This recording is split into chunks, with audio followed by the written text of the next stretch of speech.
Hello, it is Diane with Diane's Blue Hearts and Butterflies.com. I have another card. This is a um, teepee or tent card that I have been wanting to make one for a long time. And the idea I got from Mary Ann Rossiter as far as how to put the base together. All of the other stuff I was just put together.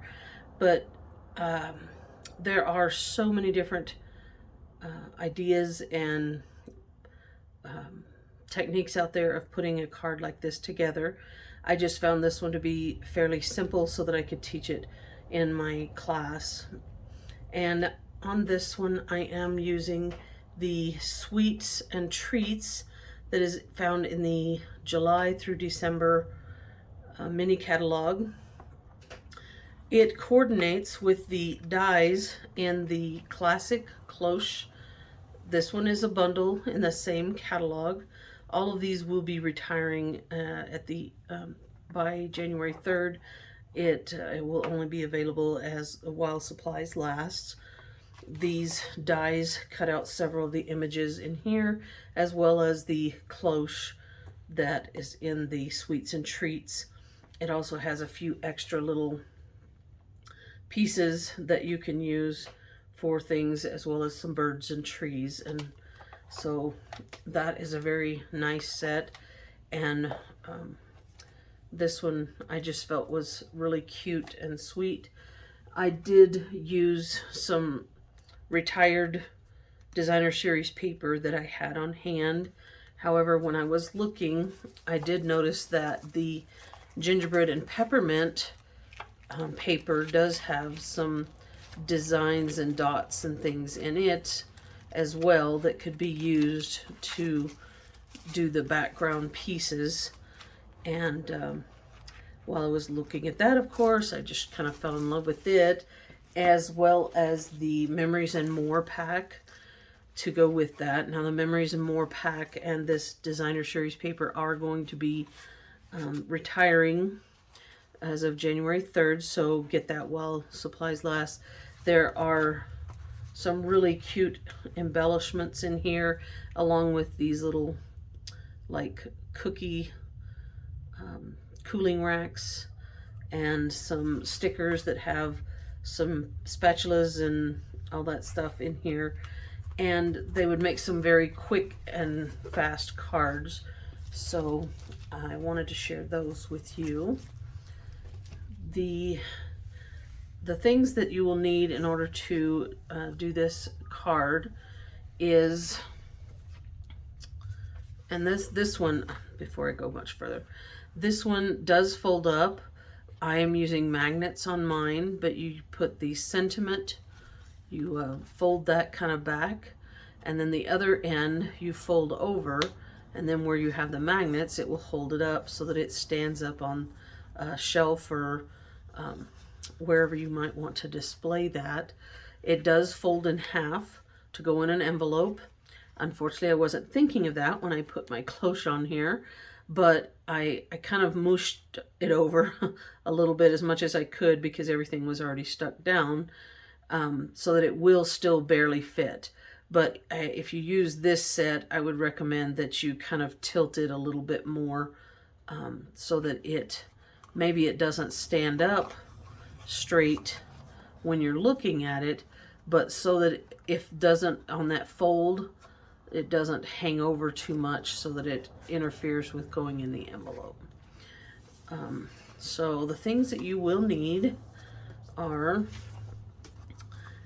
an 8 by 4 inch piece of cardstock. You will need a 4-inch square piece of cardstock. You will need the designer series paper is 3 3/4 by 3 3/4. You'll need 2 of these, and I'll show you that. You'll also need a 3 3/4 and 3 3/4 of the white to go with this, or if whatever coordinates vanilla or something that coordinates with the designer series paper that you have. And then you'll need to have a window sheet that you stamp the cloche onto. You will have to use StazOn ink for that. This is a photopolymer stamp set, so when you do use that, you'll need to clean it off the best that you can with soap and water and not use the StazOn cleaner. If you have to at all, you need to be right by the sink so that you can wash that off very quickly, because the StazOn cleaner can affect the stamp for the photopolymer stamp. And then I just stamped a lot of the pieces on some scrap white, and I die cut some pieces out with using the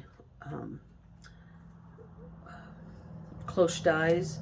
I also used some of the bedazzling paper that was in the last celebration, which was August to September. It is over. I just still had some, and when I was preparing for this class, I just threw some of those in there.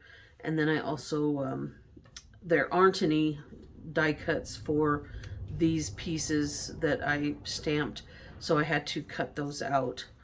All right, so let me get those pushed out of the way, and then I will bring in my trimmer to show you some of the things that you'll need to do. Now, on the designer series paper, it says that you will need 2, because there are 3 sides.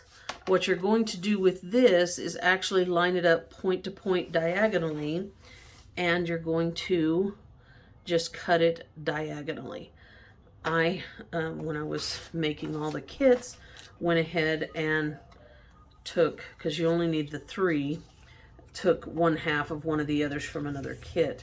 So there are my 3 pieces for that. And then the same with the basic white. I had the 3 3/4 square. I cut that diagonally. You just need 1 triangle for that. So let me set that off to the side. Now this is your main base, and you're going to want to score this in half. It's 8 inches wide on the long side. So in landscape, you're going to score, and that's using the lighter color blade on your trimmer. Score it at 4. Then you're going to take and line up the top of that score line with the opposite diagonal corner, and you're going to want to score that way.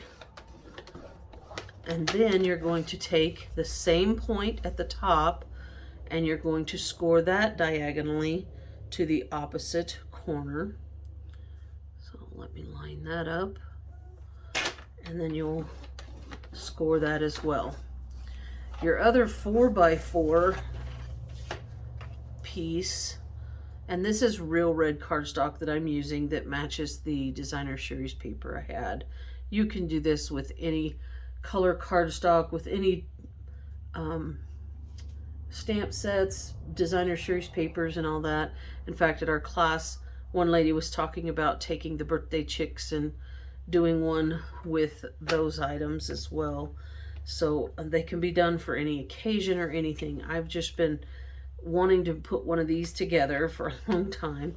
So this one you're going to score diagonally, just like you cut the designer series paper diagonally. This one you're just going to score it diagonally. Now, when you go to assemble this, and if you can't remember all of the measurements, they will be over on my blog at dianesblueheartsandbutterflies.com, so that you can check those out over there.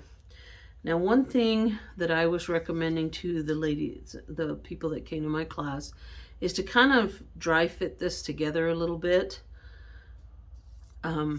What you're going to do is you're going to line this diagonal score here with the center score on your base, and then you're going to line up these 2 lines with the diagonal score lines that are going this other way, to the opposite corners.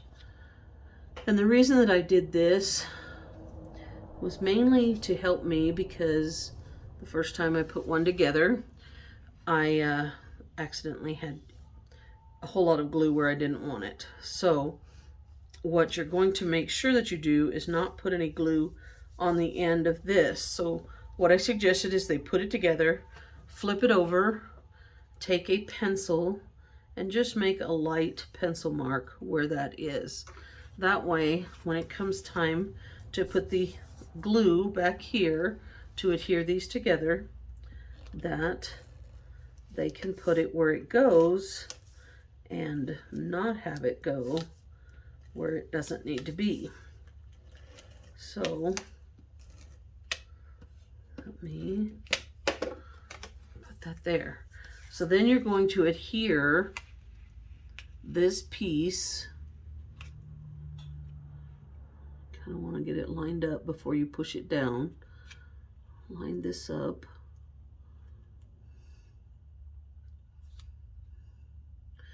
And then you'll stick that down. And then you're going to really want to get your bone folder. Make sure all of your sides line up. And you're going to burnish all of these folds.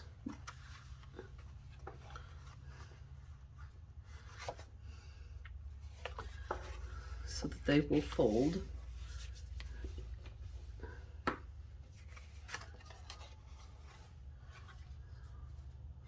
So when I did it, this part is what I had on the inside. But you can really fold it any direction you want. And then this, I just want to make sure that it doesn't go over that center score line.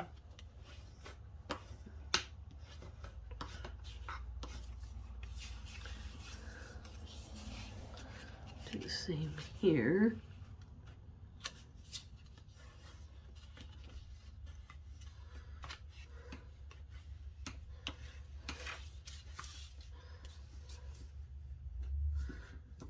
Now, another thing that you'll need to decide what you want to do, and if you don't want anyone to see your little pencil mark, you can come back and erase that. But it is going to be on the back side. So, but something else that you will need to decide is if you want to use a magnet enclosure or if you'd like to use some of these small Velcro dots as your closure. I preferred the magnets so that they're not seen, but some people, instead of trying to keep track of what they, how to put it together and everything, they just want to use some Velcro dots. So I found these super magnets at Home Depot, as well as some washers, that really small washers that were about the same size. And I just keep those in a jar so that when I have projects that I want to use those, then I can use those. Some people have found the magnets that have the plus and minus so that you can put the plus on one side and the minus on the other, and that works too. So anyway, once you have put this together, you need to decide if you want to use the magnets, because that will determine where you want to adhere your pieces. Where you're going to need to put it on your pieces. So I have already colored some of these pieces and stuff. So I'm got those here. Now, I did not stamp the message on my white because I needed to decide which where I was going to put it, because if I put it over here and then it folds up into the teepee, I need the message to go this direction. But if I were to put it on this side and then try to fold it up, it would be upside down if it were the same, if it were stamped the same way. So I need to know which end I'm going to put that on, and then I can stamp that. So I think I'll do that here, but I'm first going to go ahead and I could adhere these two middle pieces because they're not going to interfere with any of the where the magnet is going to go. And you just want to get it close enough to the edges. You don't want to go over. If you do, you can fold that over or make sure that you get that glue where it's not going to hang over.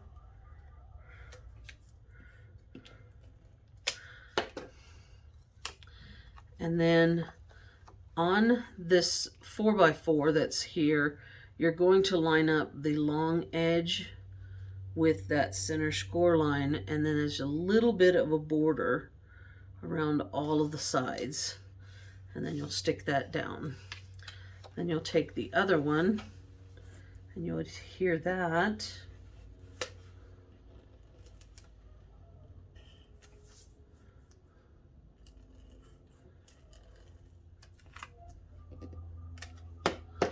on the other side with that little bit of a border around it as well. Now, before you stick these others, I like to have the magnet on the top and the washer on the bottom, but it really doesn't matter.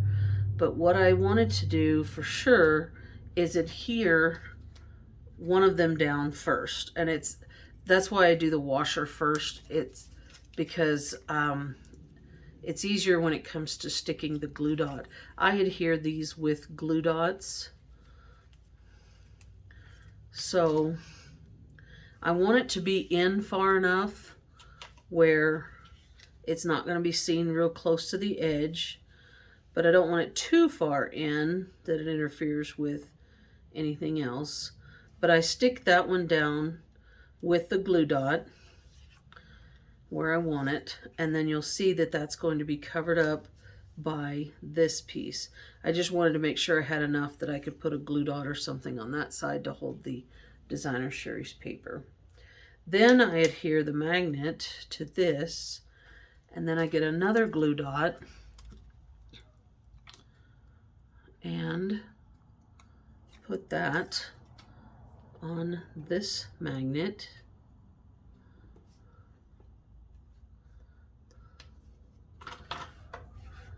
And then I'm going to fold it like I would if I were putting it together.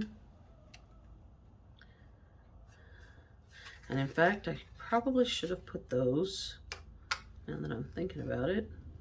I'm going to move those over to this other side because I want it to be able to close over here. There we go. So then when I put it together,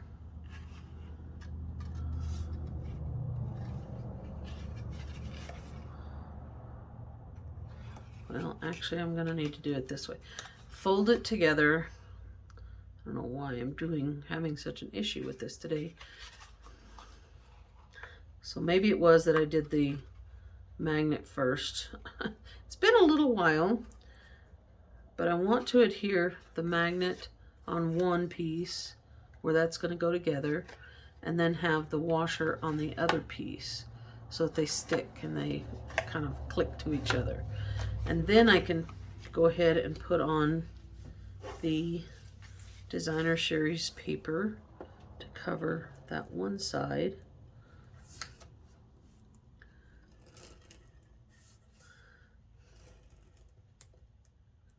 Want to make sure you kind of get out to the corners because they might have a tendency to flip up. And with this Stampin' Seal Plus, again, it's kind of has some cuts in the tape that allows it to fold over really well. And this one you're going to line up with that diagonal score line again, and it has a little bit of a border. Now the Stampin' Seal Plus is a little bit sturdier, so make sure you have it where you want it before you go and push down. Now you can see that I have a little bit of a gap right here because of the magnet. So I'm going to just take another glue dot and I will put that underneath that designer series paper and then just push that down. That way it doesn't catch on anything. And then on this piece, now I know which way it's going to go and which way it's going to be. So this one I need to stamp with this as the top. So I'm going to go ahead and bring over my Stampin' Pierce mat. I did use the Memento Tuxedo Black on all of my pieces because I preferred to color these in with the Stampin' Blends. There are many options of ways that you can color these. I brought a few of these over. One is the watercolor pencils. If you like to have a little bit lighter of a look, I do recommend if you're coloring with these to kind of get rid of the lines, the coloring lines. You can take and use one of the blender pens and go over where you have colored with your pencils, and it'll actually take out those marks that you can see. The other option is to use the Stampin' Right markers in colors, coordinating colors, whatever goes with what you're wanting to do. But I did prefer the look of the blends. The blends are really nice because you can do a little bit of shading, and you can also, it'll go together better. So this one I did with the Stampin' Right markers, and you can see that there's a little bit of areas that I kind of missed and didn't do very well. The one that I did color with the markers, which is this one, you can't see that. It bleeds so that it kind of blends in, and that one I preferred the way that it looked better. So I just wanted to bring these out so that you could kind of see there are so many options with coloring using Stampin' Up! Products or whatever you have. So on this one, I think I'm going to use the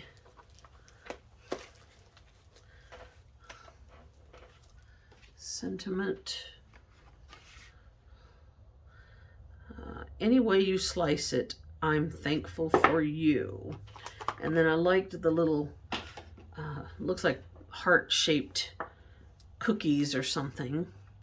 So I'm going to go ahead and I'll stamp the sentiment in black, the Memento Tuxedo Black.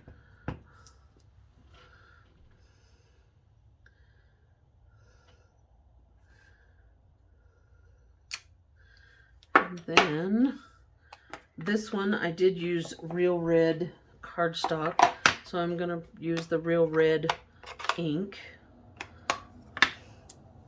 for the little heart-shaped cookies. I'm just going to put one at the top and one underneath, and that'll be that. Move those out of the way so that I do not accidentally stick my finger in it. And then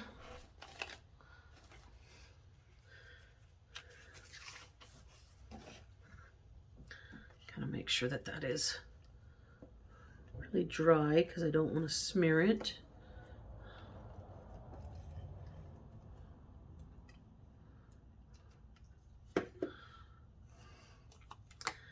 I don't know if you can see where it kind of comes over, but I'm just bending it back underneath. And then I can do this other side as well. And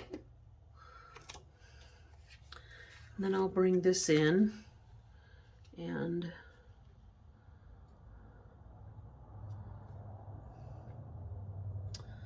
put that there.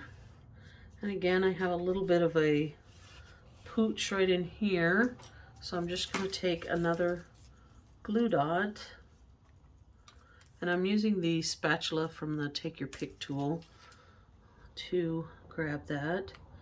Just slide it up under there and stick it down.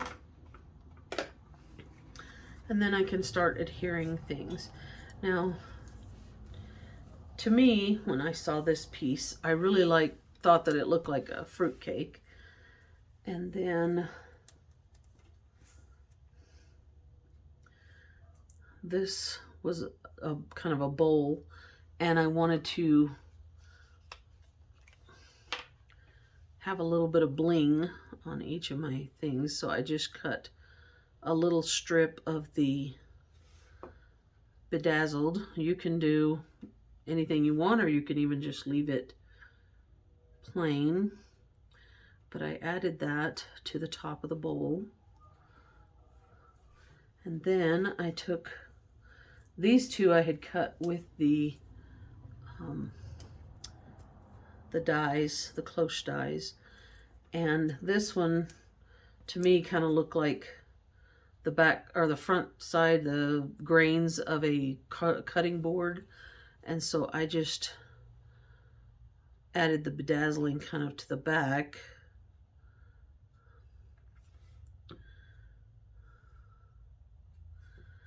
And I have to be very sparing with this glue because I tend to get too much, and I'm not a real common user of the white glue, but sometimes you have to use it because you really can't use adhesive runners with these types of projects. The other thing is with the little cake stand, I kind of painted the bottom, colored the bottom, but I wanted that bedazzled look again here on the top. So in order to hold that on there, just putting that there. One thing about the white glue, it does give you a little bit of shifting room. And so I'll stick those things there. I also took a regular hole punch and just punched a circle out of that so that I could adhere it to the top of the cloche as a cool little handle. Now, on these, I decided to, and you might want to look at it as if it were standing up and how you would want this to look. So it's not going to go straight across. So you wouldn't want it that way. You want it kind of angled so that when it's standing up, it's kind of facing the right direction. So I'm going to take some glue dots on this one and put on the back side. And I did 3, one on each end and one in the middle, just so it has some sturdiness to it. And again, I'm just trying to imagine where it will stand up. And I'll stick that down right there. And this is what I put the little fruit cake on, but I wanted it to have a little bit of depth. I know that this card is kind of has a lot of layers to it already, but I think this will go to a person that I actually will hand it to. If you're going to be mailing it, of course, you'll need to make sure that it will go through the mail without costing a whole lot. And if you're going to be using dimensionals, you'll want to make sure that you have enough on there so that if it does go through the mail and all those rollers, that it won't get too crunched. Okay, and then I just added that kind of like onto the cutting board. I did keep my cloche on this side, but I am going to try to remember. In fact, I may just go ahead and do that. Is on the back side of this where I put that glitter bedazzled paper, that's the word. I'm just going to put a glue dot on the back side This way I can kind of fold it in half. I think I'm gonna run my bone folder across that again, just so that it remembers how to fold. And then as it stands up, kind of do it a little bit so that it's not going to hang over to the middle too much. It can hang over to the other side a little bit though. So envisioning where my cake stand will be. I may put it on a little bit crooked, just a little, so that it's not. So I'll just adhere that down to one place. And then get my cake stand. I'm gonna go ahead and just put glue dots on the back side of it.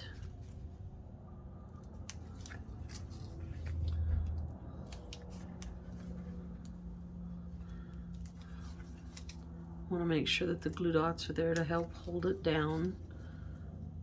And then I'm also going to use them to help me with the behind the window sheet as well. But here's that. And I want it to be able to sit.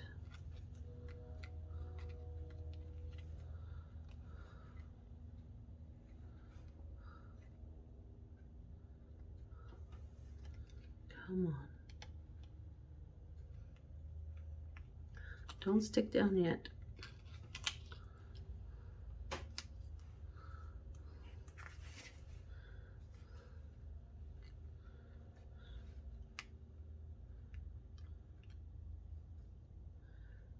Have that go.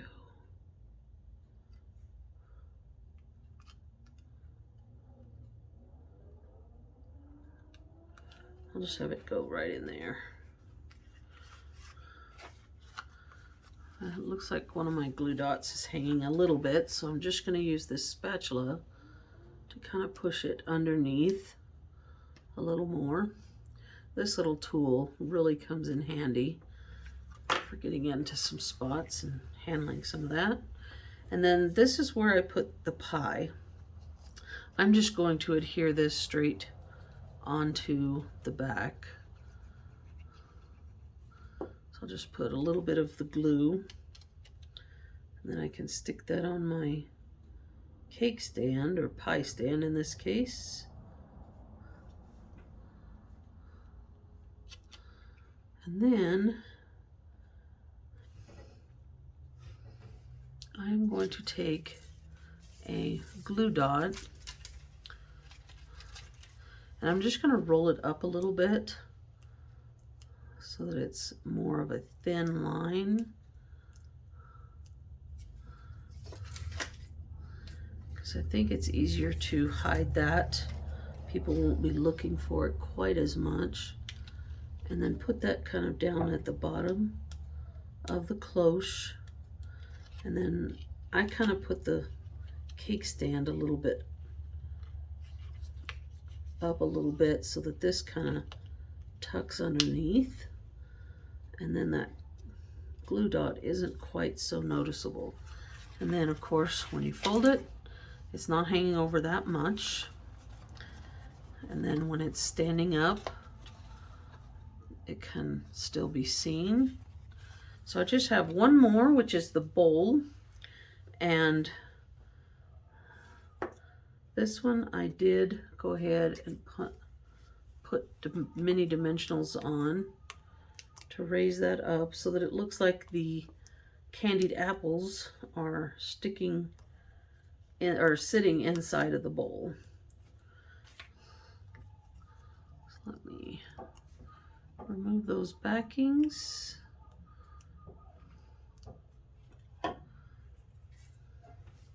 And again, I need to know where this is going to stand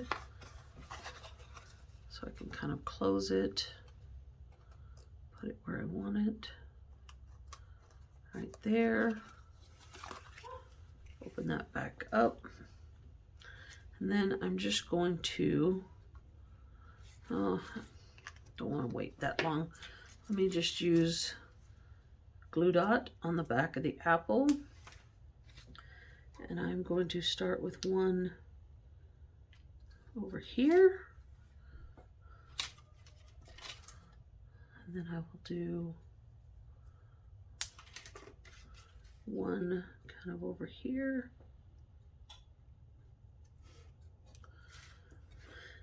And then the third one will be kind of in front.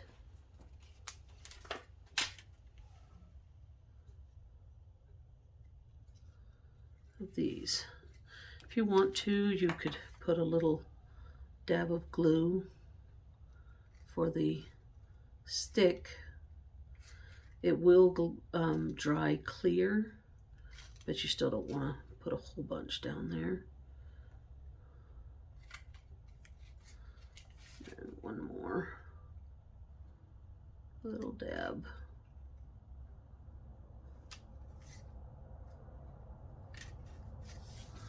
All right. If you wanted to add anything else to yours, you are more than welcome to do that with Wink of Stella or any other sequins or however you want. But I just felt this was going to be a really good technique and a 3D card that would be able to be used for so many different occasions and everything else. And it really is one that I think people would find they would want to set that up to be able to look at it and show it off. And it's kind of clever in how it comes together. But it does fit inside of the envelope. You would want to place it in where the fold, the center fold, goes in first along the long side. Got to get my fingers out of the way. And then it goes in. Just have to make sure all your pieces that are sticking up, but there it goes, and then you have that. So I appreciate you watching this video and how to put that together, and I hope that you've enjoyed it. Again, check out the blog, Diane's Blue Hearts and Butterflies.com, for the dimensions and measurements. And if you like this video, please click the thumbs up. If you'd like to see more, you can subscribe to my channel and click the bell icon. That will let you know when I upload a new video. Those things do help my channel, and I appreciate you taking the time to come and learn from me. Thank you.